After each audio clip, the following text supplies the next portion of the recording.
พอมันเอาลงไปที่ฝั่งเขมรเสร็จมันจับจากฝั่งที่มันไม่ใช่เขตแดนของมันนะไม่ใช่เขตแดนกัมพูชานะครับเป็นเขตแดนจุดประสานงานเนี่ยอย่างปราสาทเนี่ย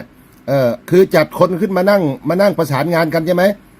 ถ้าคนทหารของเราเนี่ยลุกล้ำไปในแผ่นดินเขมรเนี่ยแล้วถูกจับเนี่ยมันก็อีกเรื่องนึงแต่อันนี้อยู่จุดประสานงานครับแล้วมันก็บังคับทหารเราทั้งหมดข้ามไปยังฝั่งเขมรครับแล้วก็ไปแถลงข่าวไปถ่ายรูปนะครับไม่เมียนในท่าที่เฮียนกัมพูชีเปิดจิมีนสมาร์ดคลาหานนึ่งเมียนสมาร์ดขนงกาเพื่อสงครามมันได้เจ้าจังหรือใครตัวลือสตรนามันเนี่ยได้เฮียนเมาปมปีน